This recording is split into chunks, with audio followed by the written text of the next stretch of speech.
Écoutez la parole de Dieu. Nous allons se mettre debout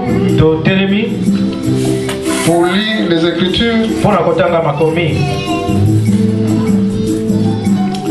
Aujourd'hui, nous allons débuter notre lecture dans le livre de 1 Roi, chapitre 3.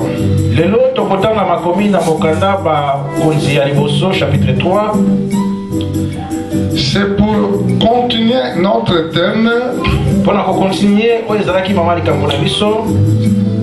Un homme spirituel. Comment tu peux être un homme rempli de Saint-Esprit? Parce que c'est ça qui marque, qui fait la différence. Nous allons lire, après nous allons s'asseoir. Je suis au verset 9. La Bible déclare. Ici, c'est prière de Salomon. Il demandait à Dieu ceci. Accorde donc à ton serviteur un cœur intelligent pour juger ton peuple, pour discernir le bien du mal. Et pesana mosali na yo motema oyo ya kosunga oyezali libota na yo pona yeba ko discerner oyezali mabe. Car qui pourra juger ton peuple, ce peuple si nombreux? Nana koki ko sambisa libota oyo ezali ebele. Verset 10, la Bible déclare cette demande de Salomon plie au Seigneur. Et dans verset 10, le bien était lisengi ya Salomon et pas in ankolo. C'est pour ça que nous avons. Asengi et pas in Nzambe. Ah, lisengi et pas in Salomon et c'est pour ça qu'il Nzambe. Que Dieu bénisse sa parole. Zamba pambola no banaye. Prenez place et asseyez-nous. Tozue sikapeto bandi. Je salue le monde entier dans le nom de Jésus-Christ. Na pesi mokili mamote na kombo na Jésus Christ. Et aujourd'hui, encore une fois, nous venons vers vous pour vous apporter la bonne nouvelle. Semaine dernière, nous avons parlé sur comment tu dois être un homme spirituel. Parce que si tu vis sur la terre, si tu vas manquer avoir discernement de comprendre des choses spirituelles, tu ne peux pas voir Dieu dans ta vie. Nous avons un grand exemple dans l'Ancien Testament. Isaac, il avait deux enfants. Un, son nom était Ésaü. Et l'autre était Jacob. Tous les deux grandissaient dans la même maison. Ésaü était vaillant dans la chasse. Et Ésaü vraiment chasse. Mais Jacob, il restait souvent à côté de sa mère. Mais un jour, Jacob dans son cœur, il savait qu'il n'était pas prioritaire devant Dieu. Et Jacob parce que celui qui était le premier-né était Ésaü. Mais Jacob comprenait dans la spiritualité, le premier est celui qui va posséder toute la bénédiction. Jacob a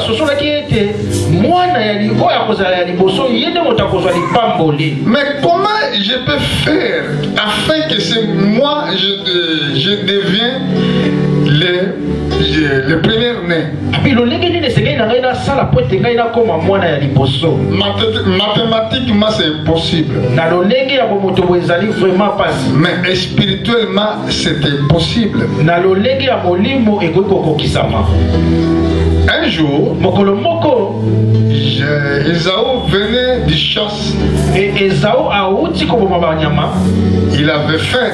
azalaki na nzala Maintenant, il a trouvé son frère avait préparé l'entu. et akuti ndeko na ye alambaki madeso. Son frère demandait, donne-moi, je t'en prie, parce que j'ai faim. Et ndeko na ye alobi epesa ngai supu na senge epai na po ete nazali na nzala. Et Jacob dit, Jacob alobi na ye boye donne-moi d'abord ton droit de naissance. abi ete epesa ngai liboso kibokolo na yo.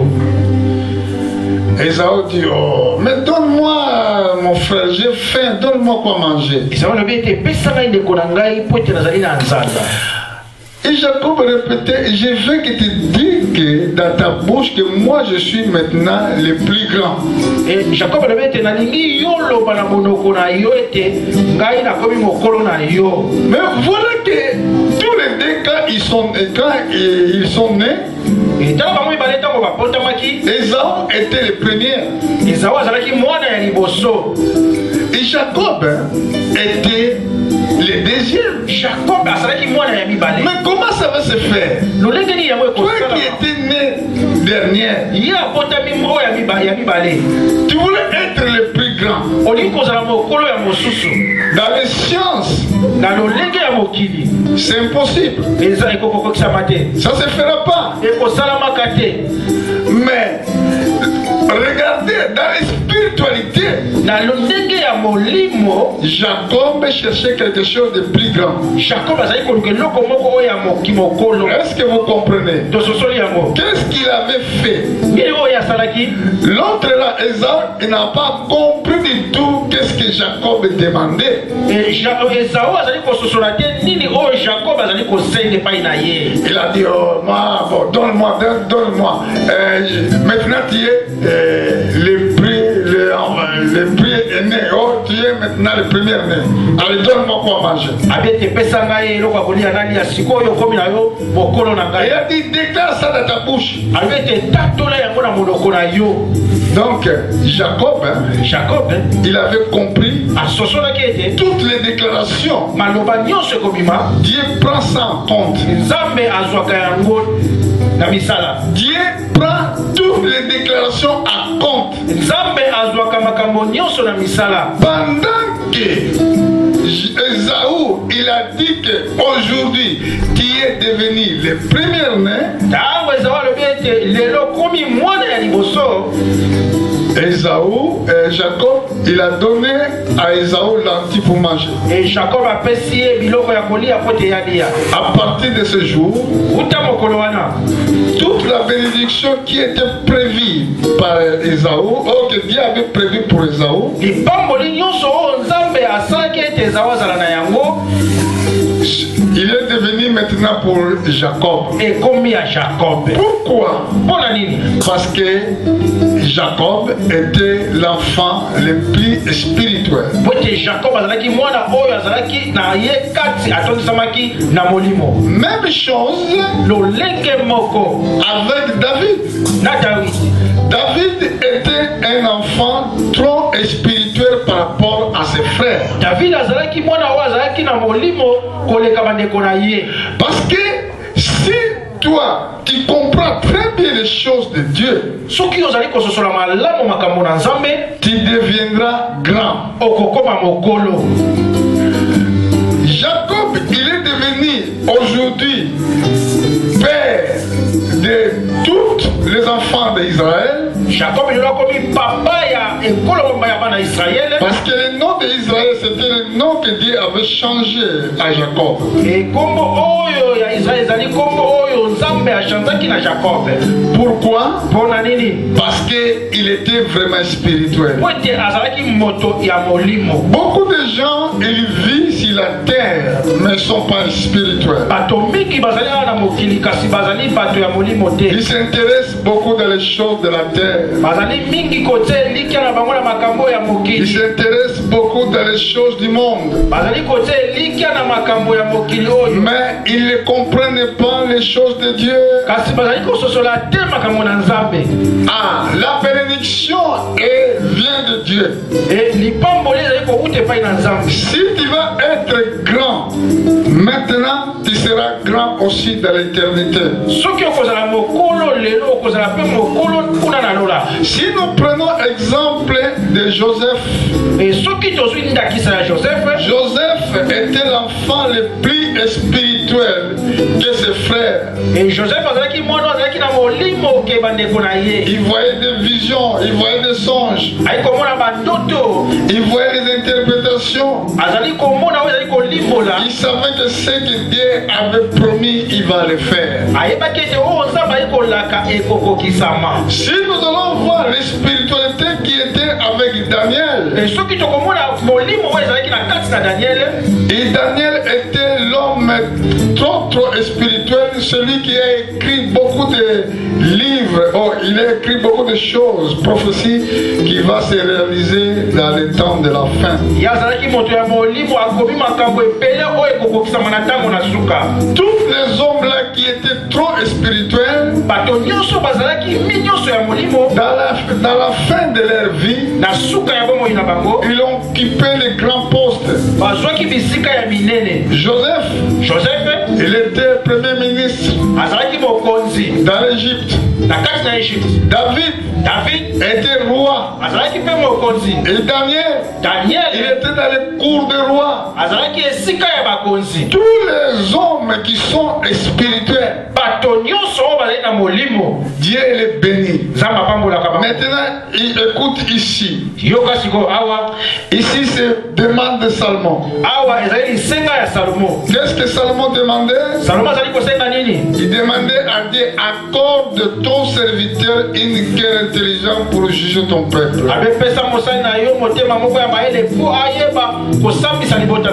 Pour discernir le bien du mal.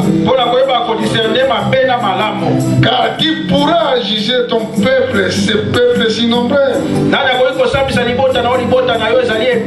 Ça, c'était une demande de Salomon. Ça a plu beaucoup à Dieu. Cette demande de Salomon plut au Seigneur. Écoutez maintenant, Dieu lui pose une question.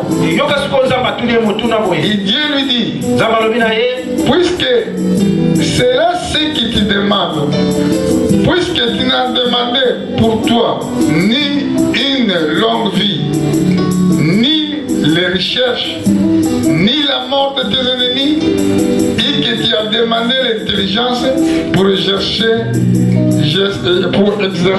la justice.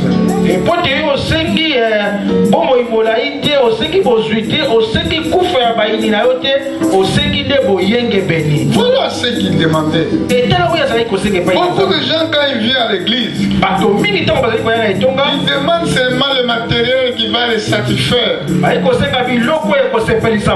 demandent seulement ce qui peut être dans leur faveur. Mais ils ne demandent pas ce qui ça peut être le droit commun. Que veut dire le droit commun? Prier pour les autres. Chercher les intérêts des autres. Mais nous demandons, Seigneur, donne-moi, je veux dans la maison, je souffre. Oh Seigneur, donne-moi ça. Mais tu ne demandes pas pour ton frère qui souffre qui est à côté de toi.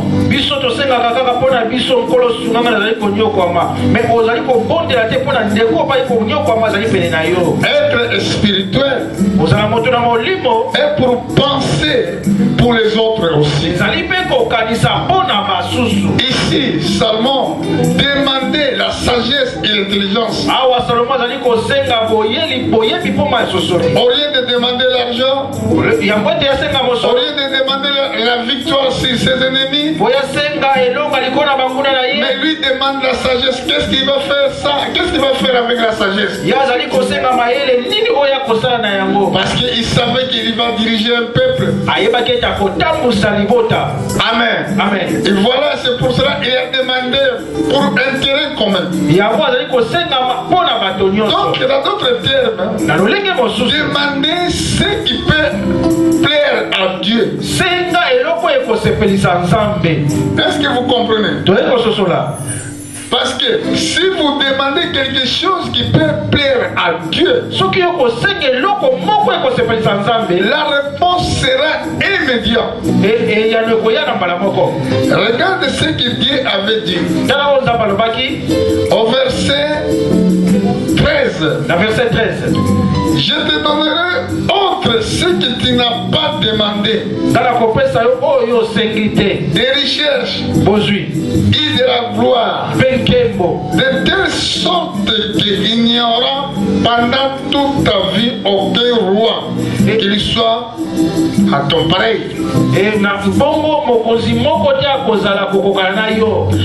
Ici, la prière de Salomon, c'est ça qui a manifesté son grandeur devant Dieu.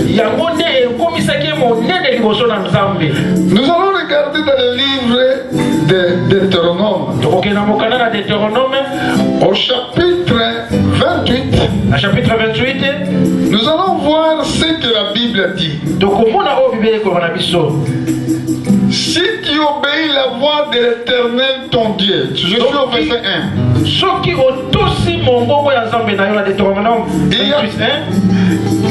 Je répète encore, afin qu'il soit vraiment clair.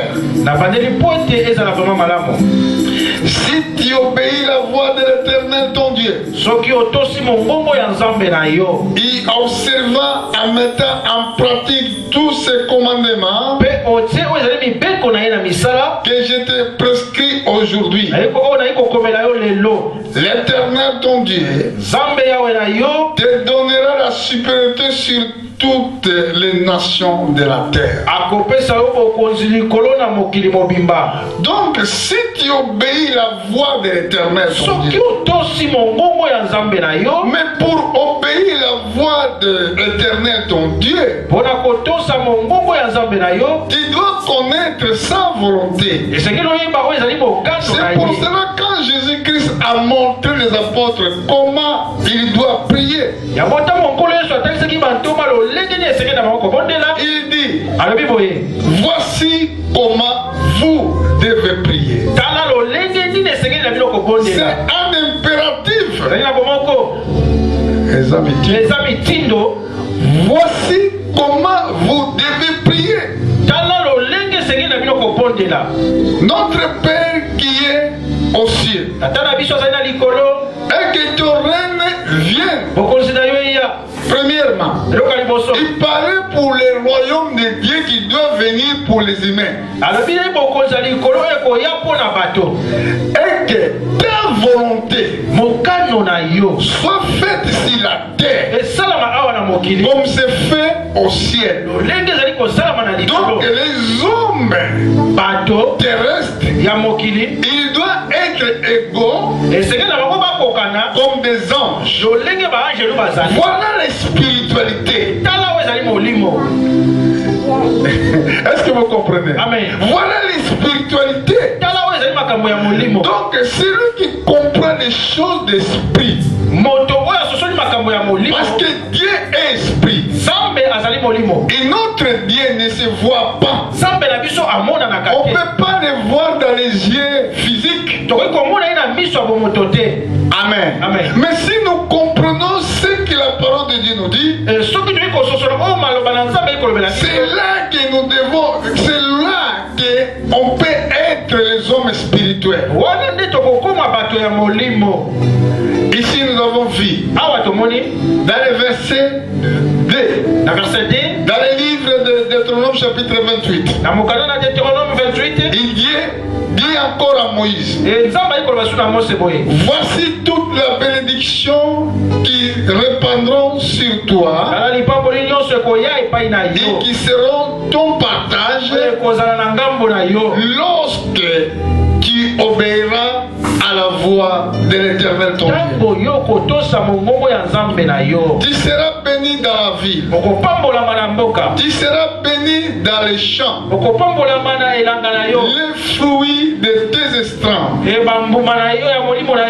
fruits de ton sol, les fruits de tes troupeaux, les portes de ton gros et de ton menu bétail. Toutes ces choses seront bénies. Mais pourquoi? Parce que tu as observé à mettre la voie de Dieu en pratique. Parce que tu as accepté de faire la volonté de Dieu. La bénédiction maintenant, ça va descendre dans ta maison. La Bible déclare, même tes enfants ils seront bénis. Même les fruits de ton sol seront bénis. Ta corbeille, ta housse seront bénis. Tu seras béni à ton arrivée et tu seras béni à ton départ. Ici, c'est Dieu qui l'a dit. Ce n'est pas des partis politiques. Ce n'est pas les partis politiques qui vont changer votre vie.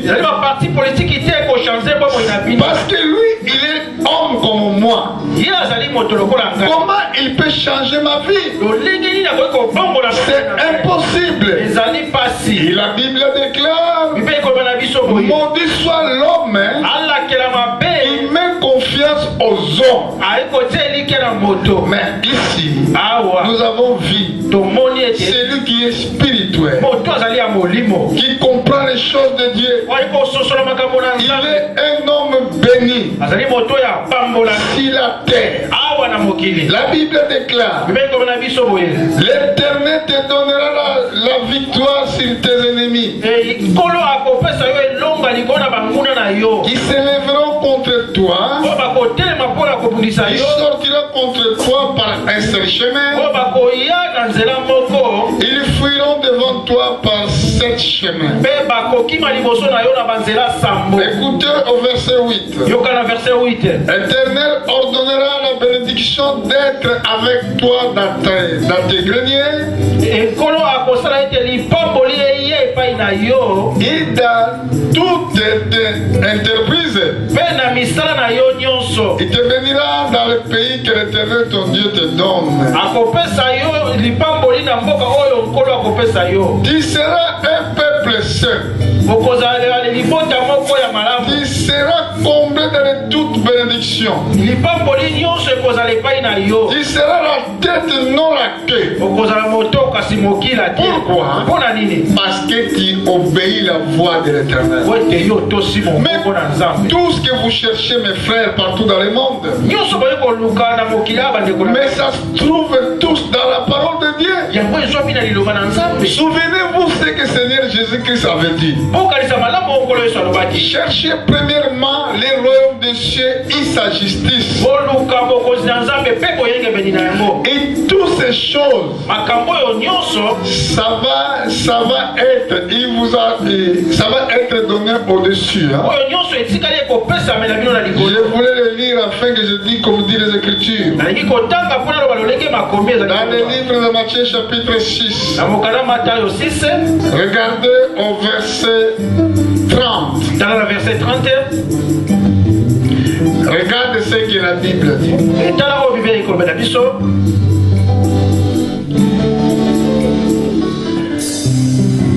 Oui, je suis au verset 30. Nous allons lire les Écritures. Si Dieu revêt ainsi les herbes dans les champs qui existent aujourd'hui et que demain sera jeté au four, ne vous vêtira pas plus fort raison les gens de peu de foi? Soki Nzambe azali kolakisa matiti bongo akoki kolakisa bino te matiti oyo bakoki kobwaka lobi na moto bozali bato ya kondima moke. Ne vous inquiétez donc point, ne dites pas qui mangerons-nous, qui boirons-nous? De quoi serons-nous vêtus? Écoutez verset 32. Car toutes ces choses, ce sont les païens qui les cherchent. Pourquoi Jésus cite les païens ici? Les païens dans l'époque, ils ne connaissaient pas les lois de Dieu. Ils croyaient qu'ils peuvent vivre dans leurs propres efforts.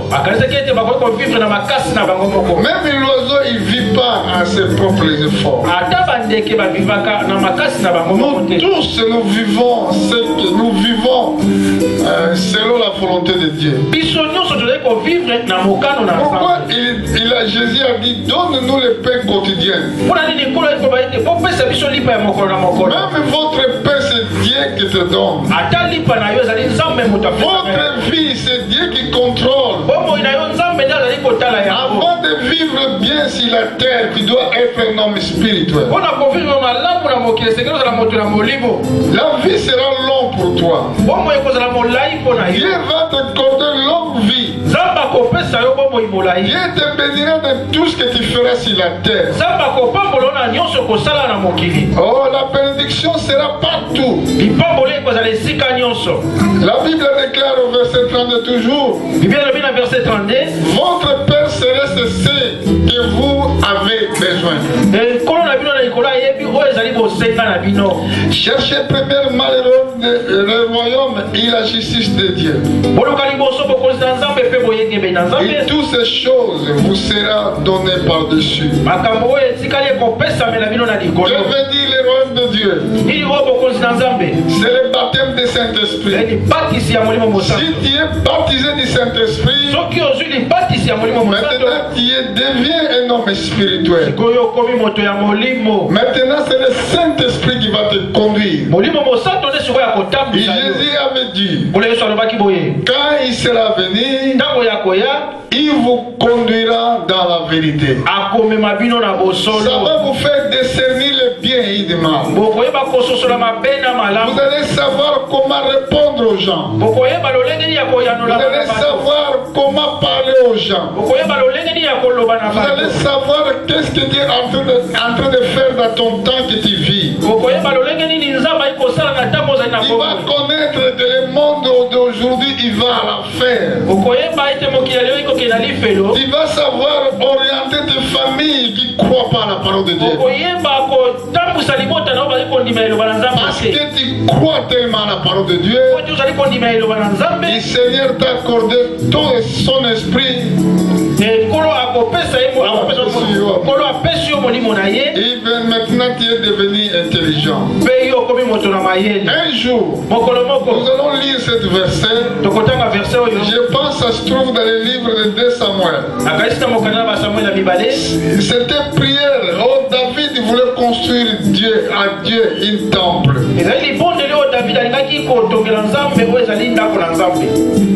Regardez les pensées de cet homme de Dieu. Il avait une bonne pensée. Je vais construire à Dieu un temple.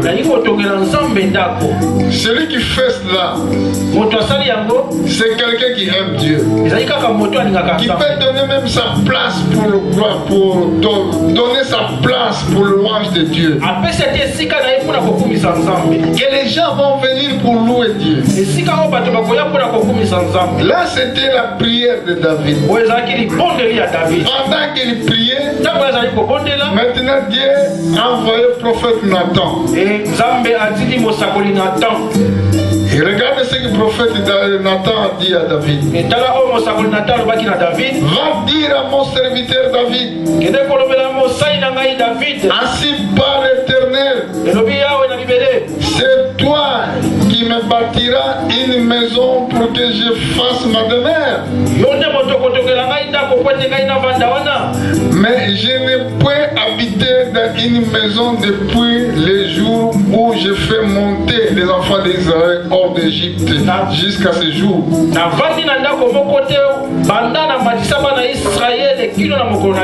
Je voyais voyager sur une tente et dans un tabernacle.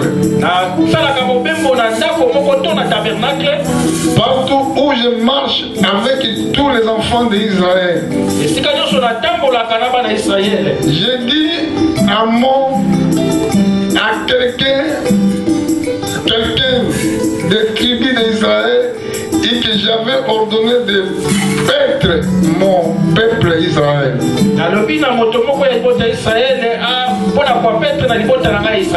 Et j'ai dit, pourquoi ne me baptisez-vous pas une maison de cèdre?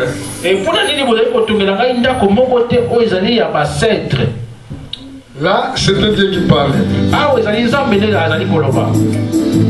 Maintenant, tu diras à mon serviteur David, ainsi parle l'Éternel des armées, je t'ai pris au pâturage. Pâturage. Derrière les brebis.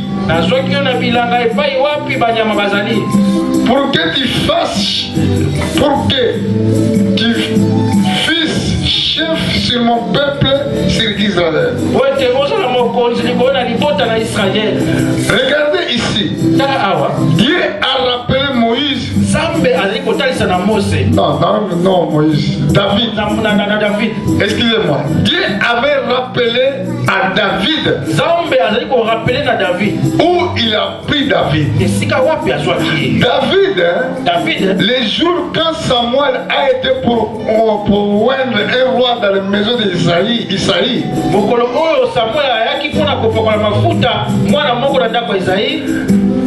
David, il était dans les champs. Il était là derrière les brebis. Il ne savait même pas qu'il doit devenir roi. Mais c'est là que Dieu a pris. Amen. Si vous êtes spirituel, même tu es dans le village là, même personne te connaît. Dieu te prendra. Dieu va t'exalter. Il a pris Joseph où? Dans les prisons. Où il était dans les prisons, Dieu l'a pris. Il a fait premier ministre dans le pays d'Égypte. C'est lui qui a la spiritualité. Ça veut dire Dieu l'exaltera. La Bible les appelle les premiers-nés. Ce sont là les enfants de Dieu qui vont être enlevés dans les jours de l'enlèvement. Amen. Regardez, je vais aller terminer dans les livres, je crois, dans les livres d'Éphésiens, pour que vous sachiez que l'enlèvement, comment ça va se faire.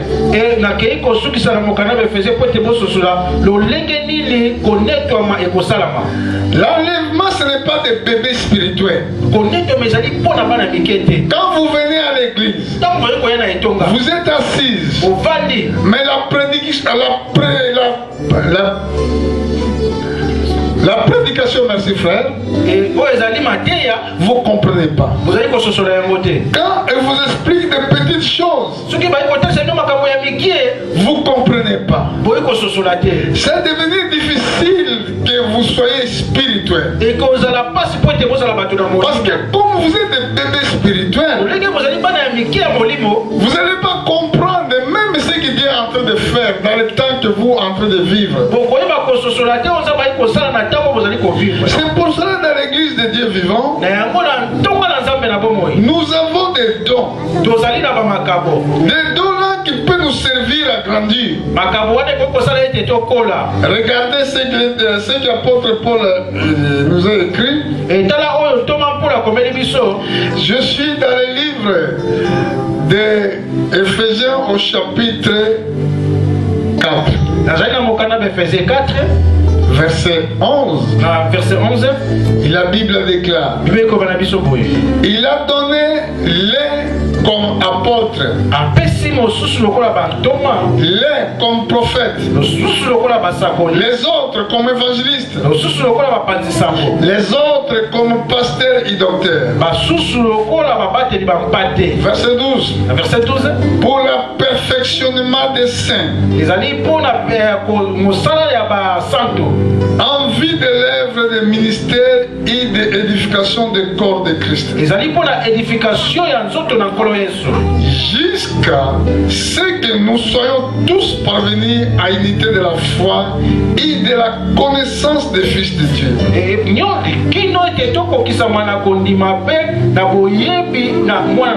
À l'état d'homme fait et à la mesure des statuts parfaits de Christ. Afin que nous ne soyons plus des enfants flottants et emportant à tout vent de doctrine par les tromperies des hommes, par les ruses dans leurs moyens de la séduction.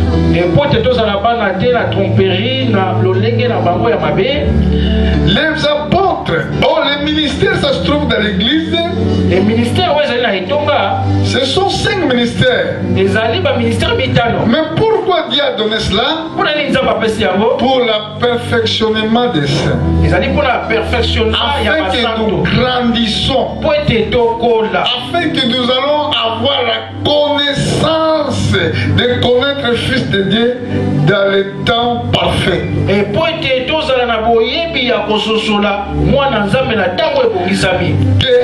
Afin que nous soyons tous parvenus dans la connaissance du Fils de Dieu à l'état d'homme fait à la mesure des statuts parfaits de Christ.